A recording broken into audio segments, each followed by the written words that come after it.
This dunya is darul ibtila wa darul imtihan.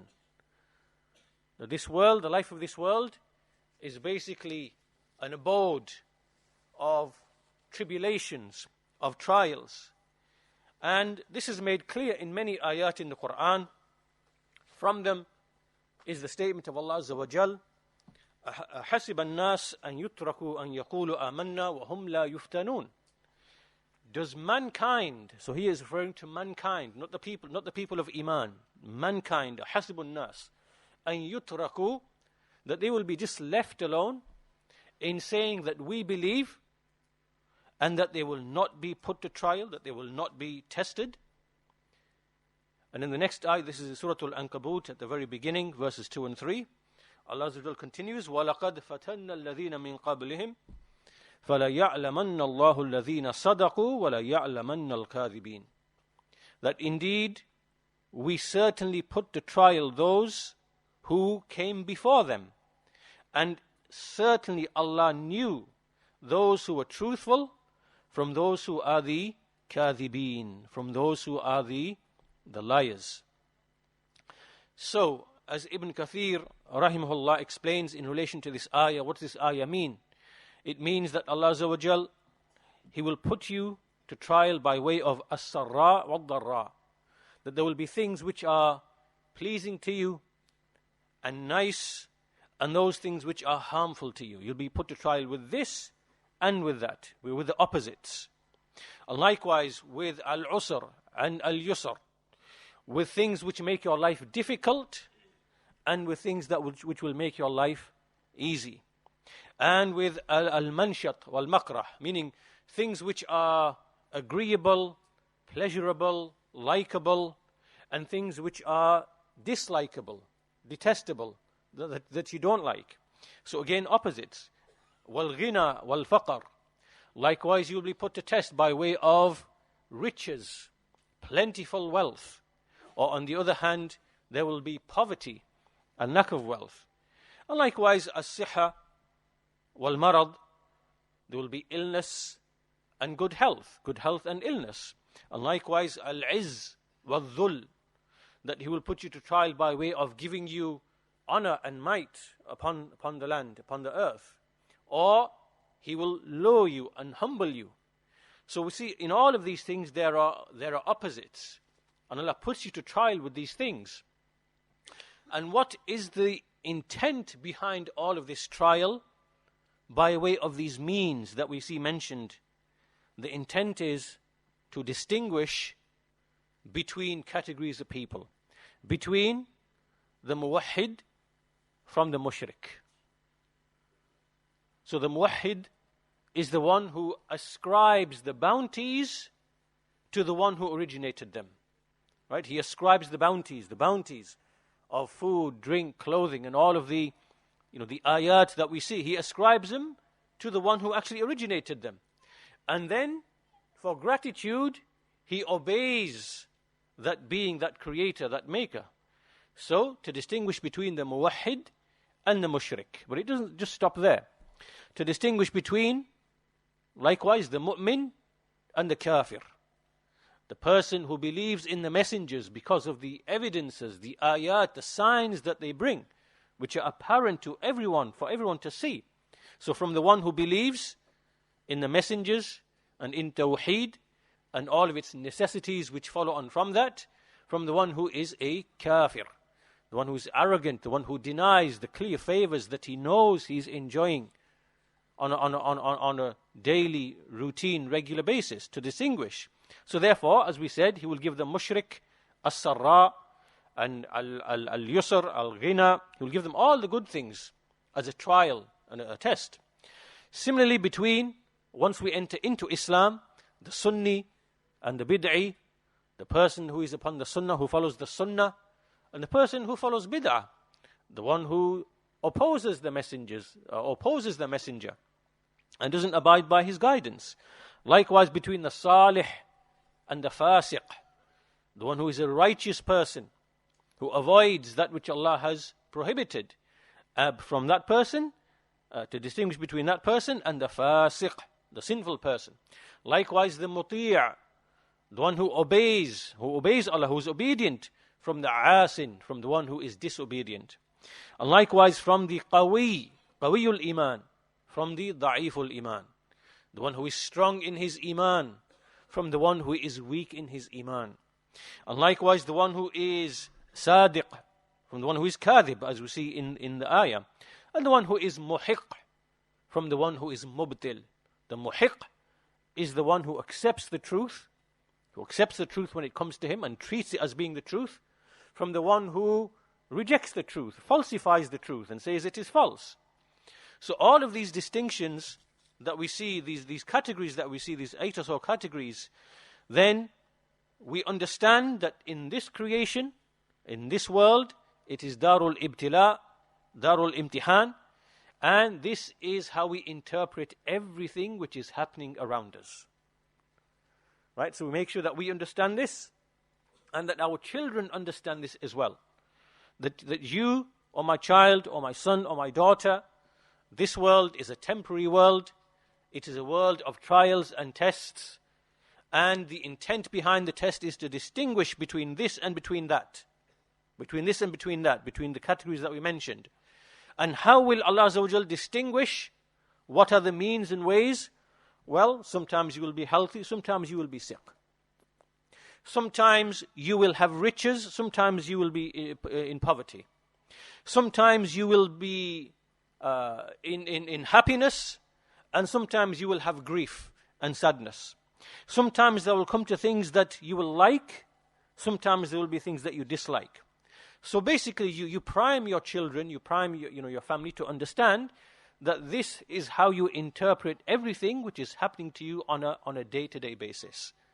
So that every event, every situation, every experience that you go through, or your family goes through, or your child goes through, they can now understand and relate to it in a way that will not harm their iman, that will not confuse them, that will not make them fall into that which Allah has prohibited. So this is the way that you basically prime your family to make them understand what is happening around you from the qada and the qadr of Allah Azza wa Jal, and how to interpret these things, and how we ought to respond to these things as well. Likewise, also keeping to this topic, Ibn al-Qayyim rahimahullah has a beautiful statement which adds to what we have mentioned so far. And this is because the kind of things that we are put to trial with are of 2 types. The first, which are from, let's say, the pure qadr of Allah Azza wa Jal, meaning it is the pure action of Allah Azza wa Jal. So this would be something like an illness, a disease, a calamity, right? These are things which no one else is really involved. It is coming directly from Allah Azza wa Jal, and we can't say, well, it was this person or that person. Rather, it is the pure, just the action of Allah Azza wa Jal. These types of things are things which are easier to have patience upon, as Ibn al-Qayyim mentions, because here all you see is the pure qada and the qadr of Allah Azza wa Jal. So for example, you have an illness, you know that the one who caused this illness was Allah Azza wa Jal. You have no one else to blame. And so therefore you are forced by necessity to simply have sabr upon this harm. This is the nature of these types of calamities.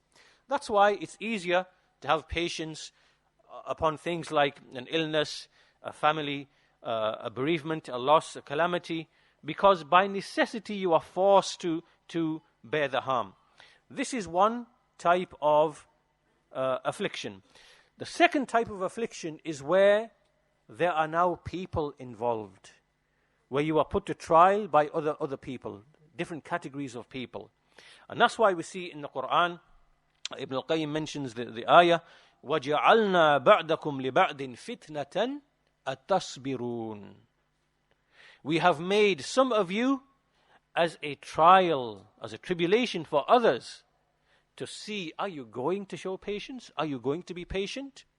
So likewise, not only do we make clear to our families, our children, that you will be tested, and you will be tested by these ways and means which come from Allah Azza wa Jal, meaning these things, for example, like riches and poverty, good health and ill health, honor and humiliation. These are things which are from Allah Azza wa Jal. But then there's another category of things in which people are now involved. And this type of category is the most difficult to have patience upon. This is what, in fact, Shaykh al-Islam Ibn Taymiyyah, he actually mentioned this. That this type of patience, when there are people involved, when we can actually trace the harm that's come to us to an actual individual, right? This now is much more difficult to show patience upon. Because even though it is still from Allah Azza wa Jal, it is coming from Allah Azza wa Jal, we now have an individual to point to in order to direct the blame or the origin or the cause. And so here now, this is where like the feelings and the emotions and these things come in, and this is now where people get put to trial.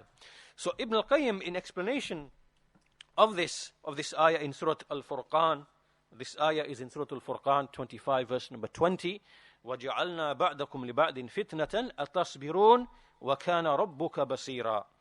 So we made some of you as a trial for others, and your Lord is ever watchful. So he says, وَهَذَا عَامٌ فِي جَمِيعِ الْخَلْقِ. This is general for all of the creation. So in other words, when Allah says, we made some of you as a trial for others, this includes all categories within the creation. So it includes the mushrikun, the kuffar, the munafiqun, Muslims. It includes every possible category that you can actually think of. So he says, he tests some of them with others. فَامْتَحَنَ الرُّسُلُ بِالْمُرْسَلِ إِلَيْهِمْ. So he tests the messengers by way of the people to whom they were sent. Right? So the messengers are tested by the people to whom they were sent to see, are they going to call them to the truth and have patience over the harm that comes to them, and to bear all the difficulties whilst they are conveying the message of their Lord. Right? So this is now the messengers being tested. How? With the people to whom they've been sent. And he tests those to whom the messengers have been sent by way of the messengers. So now the people to whom the messengers have been sent, how are they tested? They are tested by way of the messengers themselves. Will they obey them? Will they aid them? Will they believe in them? Or will they disbelieve in them? Or will they reject them? And will they fight against them? And so on and so forth. Likewise, extending from that, Allah Azza wa Jal, he tests the scholars. وَامْتَحَنَ الْعُلَمَاء بِالْجُحَالِ. He tests the scholars by way of the juhal, by way of the ignoramuses. Will they teach them? Will they advise them? Will they have patience upon teaching them and advising them and directing them, and all of the things that follow on from that? Likewise, the other way around, he tests the juhal by way of the ulama. He will test the people who are ignorant by way of the scholars. Will they obey them? Will they seek guidance through them? Likewise, the third category, he tests the kings and the rulers by way of the subjects, and the subjects by way of the kings. And then he tests the rich people. وَامْتَحَنَ الْأَغْنِيَاء بِالْفُقَرَاء وَالْفُقَرَاء بِالْأَغْنِيَاء. He tests the rich people by way of the poor people. And he tests the poor people by way of the rich people. Likewise, he tests the weak people, the weak, those who have weak means, by way of the strong people. So will the strong people oppress and, harm the weak people? And likewise, vice versa, he tests the strong people by way of the weak people. He tests the leaders by way of the followers, and the followers by way of the leaders. And he tests the owners of the slaves, and the slaves by way of the owners. He tests the man by way of his woman, his wife, and the wife by way of her husband. And he tests the women by way of the men, and he tests the men by way of the women. He tests the believers by way of the disbelievers, and the disbelievers by way of the believers. And he tests those who enjoin the good and prohibit the evil with those whom they command and prohibit, and vice versa as well. And then he continues, and he says, for this reason we see that the weak and the poor of the believers and the weak ones from the followers of the messengers are a trial for the rich ones and their leaders. And then he goes on to give an example. Gives an example where some of the disbelievers, they said that if there was any goodness in what you people are following, then we would have beaten you to it. Why? Because we are the rich people. We are the intelligent people. We are the people with position, power, money, wealth, intelligence. So if you knew any goodness, it wouldn't have escaped us. Right? Meaning, Allah Azza wa Jal, He made the followers of the prophets to be the weak and the downtrodden people, as a test for the rich people to see would they follow or would they become arrogant. Right? So we see that in all these examples which have been given, in fact, another example that can be given is that sometimes, like the way Allah Azza wa Jal tested the Bani Israel. The Bani Israel, when they were promised a messenger that was going to come to them, they thought it is going to be from our lineage. He's going to be from among the Yahud. But when the messenger came and he's from the Arab, then they displayed arrogance, right? And they rejected the messenger of Allah Sallallahu Alaihi Wasallam. And what was the test here? The test is that when you, Yahud, when you follow or you claim to follow Allah Azza wa Jal, are you following Allah Azza wa Jal because, and are you following the prophets in fact? Did you follow the prophets because they are from your lineage? Because they are from the Bani Israel? Or did you follow the prophets and messengers because of Allah Azza wa Jal? Because of revelation from Allah Azza wa Jal? Right? There's a difference now here. Is it because it's a lineage thing, a tribal thing? Or is it because it's the haqq from Allah Azza wa Jal? So when Allah Azza wa Jal sent the messenger of Allah Sallallahu Alaihi Wasallam from among the Arab, this was now a test to see, is it a tribal thing with you, or is it because you are followers of the truth? And so then they rejected the messenger of Allah Sallallahu Alaihi Wasallam, and this is a proof that what they were following before was a tribal thing. Right? They were not following the haqq from their Lord. So therefore Allah distinguished between the sadiq and the kadhib, from the truthful one, from the one who basically tells lies and is in reality a disbeliever. Likewise, the people of Nuh alayhi salam, they said, "Anu'minu lak wattaba'aka al-ardhalun." Shall we follow you when all of the low, the lowest people in the society are following you? Why should we follow you?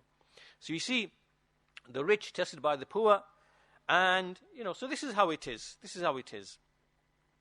So, the point being from all of this discussion, from all of this introduction, is that the first thing that we need to make sure that we understand, and we make sure that we drill this into our children when they reach a suitable age, that they understand what is life.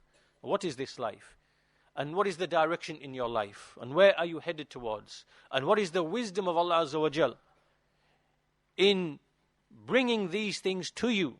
Happiness, sadness, good, bad, richness, poverty, health, sickness, and so on and so forth. So the child understands the wisdom behind these things and is able to deal with them and react to them in an appropriate way. Now also, so as we said, the greatest type of trial is this type of trial which involves people, right? Because when you have people in front of you, instead of something which we can consider to be a direct action of Allah Azza wa Jal, it is much harder to have patience upon those things. So likewise, we inform our children of that as well, that I am being put to trial by you, and you are being put to trial with me, and so on and so forth. Also connected to this, what we should understand is that when we put this understanding in ourselves, our families, our children, then it allows them to develop yaqeen and sabr. Yaqeen and sabr. How is it yaqeen? It is yaqeen because this is what Allah Azza wa Jal has informed us in the Quran. And then when you face and you meet these things, when a child begins to face these things, then they are able to understand, well, this is what Allah Azza wa Jal promised me in His book, and this gives me yaqeen, first of all, and likewise it allows them to develop sabr. And that's why we see from the Salaf, they used to say that the entire affair, the whole affair, comes back down to two things. As we see from Zuhair bin Na'im, we find in the book Sifatul Safwa of Ibn al-Jawzi, إن هذا الأمر لا يتم إلا بشيئين الصبر واليقين. Indeed, this affair of Islam and this affair that you are in, this affair of the truth, it will not be perfected, it will not be completed except by way of two things. It is as-sabr and it is yaqeen. Patience and yaqeen. So, again, as you make your family, you sit them down and you make them understand these things, this will allow them to develop these two traits and these qualities. Yaqeen, first of all, in the book of Allah and in what He has told us about the nature of this life and the reality of this life. And then sabr, you prepare your family to have sabr. And also, sticking on this point as well, we understand that in the lifespan of an individual, there are basically 4 or 5 stages in a person's life. The first stage is when a person is a tifl, is basically what we call a child, and that is up until the age of puberty or maturity. So this could be from the age of 1 to 9 to 10, 11, 12, up to a maximum of around 15. This is the first stage of your life. And so this is the preparatory stage till you come to the second major part of your life. And this is what is known as your shabab. Right? This is when you are from the age of maturity, starting from at the latest 15, up to around the age of 40. This now is the peak of your life. This is where the major test of your life is going to be. This is where you develop fully in terms of your capacities, your choices, your abilities, and so on and so forth. And in this period, this is where it is the major part of your life. This affects everything else. And this goes to the age of around 40. Then you start reaching the age of what we call kuhula. This is from 40 to 50, where you start passing on and you have developed wisdom and you've developed experience. And from 50, for the next 10, 15 years, 15, 20 years, this is now called shaykhuha, where you start becoming old and senior. And then from 65, 70 onwards, you enter the stage of haram, which is like the old age when you start to dwindle and you decrease in your faculties and in your intellect and so on and so forth. For most people, this is what happens. But obviously, if you have feared Allah Azza wa Jal and you used your aql and your sam', listening, and your faculties will continue to benefit you. But in general, we know that basically these faculties, they begin to decline from the age of around 65, 70 onwards, unless you are someone who has utilized them and used them in obedience to Allah Azza wa Jal.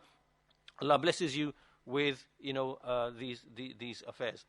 So to round up this introduction or this point that I wanted to make at the very beginning, life is a trial and nobody will have any excuse.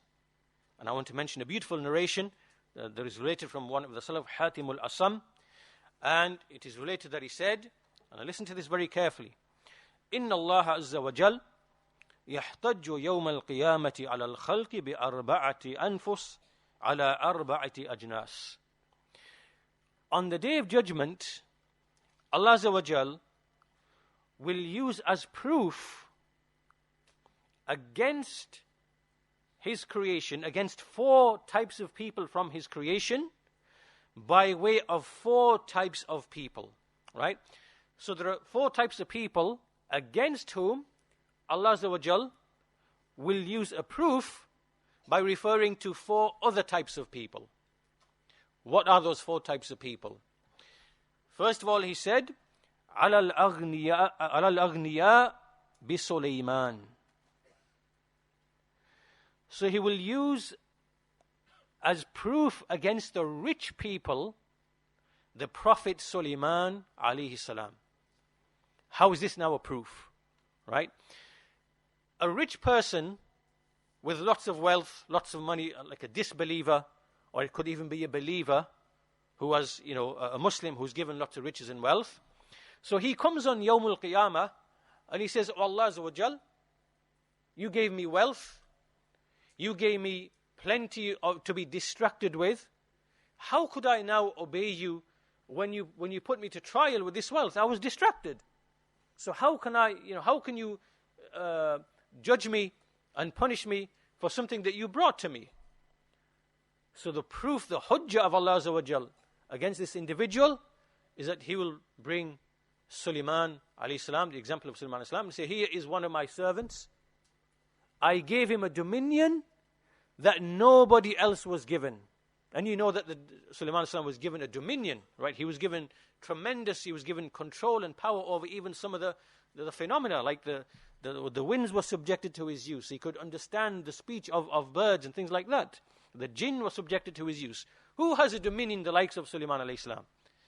And Sulaiman was someone who used to be obedient to Allah Azza wa Jal. All of this dominion did not distract him from establishing the Tawheed of Allah and working in obedience to Allah Azza wa Jal.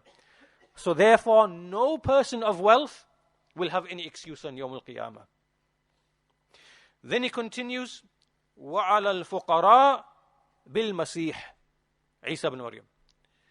And against the poor people who are in poverty, then he will bring as proof Isa alayhi salam, al-Masih, because al-Masih alayhi salam lived in poverty and very, very scarce means.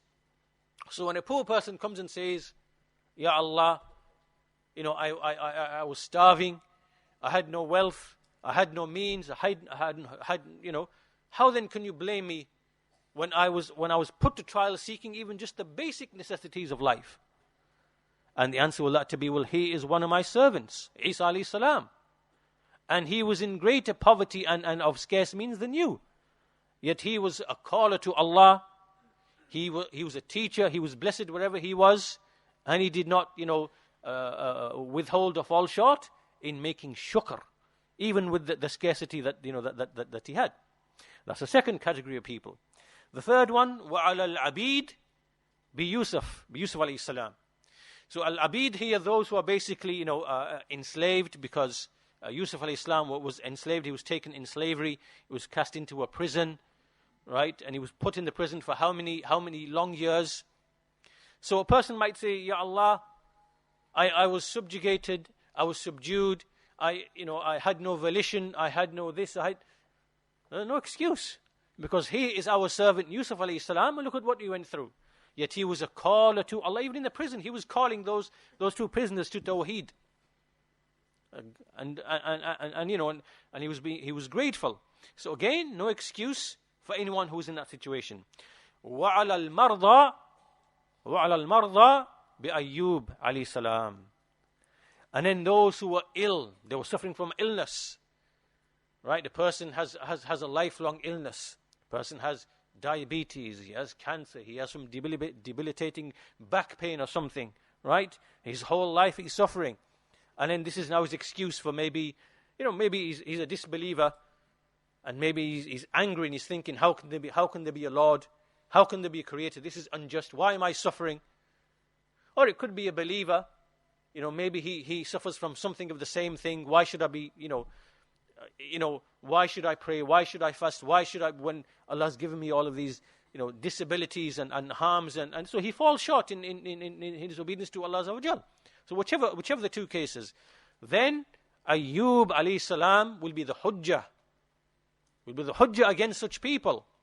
Because as you know, the story of Ayyub alayhi salam, the affliction for decades that he suffered from, he lost his family, lost his children, everyone abandoned him and left him, right? And he suffered and suffered and suffered up until Allah Azza wa Jal answered his dua, and basically he cured him.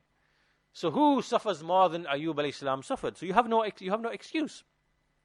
So this is really a beautiful statement, and it really kind of crystallizes the point that we are making in this introduction, that these are the things that you need to understand, and you need to make your family understand, and you need to make your children understand, so that now, as they come into the world, meaning when they reach maturity, and they have the ability to understand and to respond, because this is the meaning of maturity, as Shaykh Ahmad al-Najmi said, is a person becomes baligh when he yafhamul khitab wa yaruddul jawab. When he understands speech He understands it, and he's able to respond, right? So when a child reaches that stage, you start explaining these realities about this dunya. So the child is prepared and understands and is able to mentally process these things and, react to these things in the way that will develop his character and his personality in the right way.